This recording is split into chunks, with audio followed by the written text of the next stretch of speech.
24-এর গণ অভ্যুত্থানের পরে আমরা আমাদের ভাষাটাকেও কিন্তু আমরা সুরক্ষিত করতে পারি না। এই জন্যই পারি নাই যে আমরা এটার ব্যাপারে যত্নবান ছিলাম না, ইতিহাসের ব্যাপারে যত্নবান না।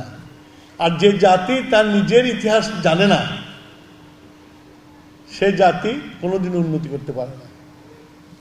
It is essential for everybody যে আমার ইতিহাসকে জানতে, আমি কে। You have to ask yourself, who are you. নিজের ভাষাটাকে আমরা ঠিক মতো জানার চেষ্টা করি নাই বলে আমাদের মধ্যে ন্যাশনালিজমটা গ্রো করে না, স্লোগানে থেকে যায়। আজকে বাংলা ভাষাটা সম্বন্ধে যদি আমরা নিজেরা যদি একটু চিন্তা করতাম, এই যে আজকালকার ছেলেবেলেরা ইনক্লাব ইনক্লাব ইনক্লাব তো অন্যদিকের ভাষা, যারা আমাদের ভাষা কেড়ে নিতে চেয়েছিল। এখন এটা নিয়ে আমাদের young generation, Gen Z, they are proud of it. আমার ব্লিডিং হয়।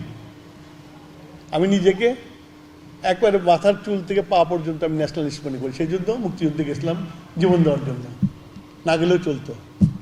বাংলাকে যদি ধারণ করতে হয়, বাংলাকে যদি আমার মায়ের ভাষা বলতে হয়, তাহলে ইনক্লাব জিন্দাবাদ চলবে না।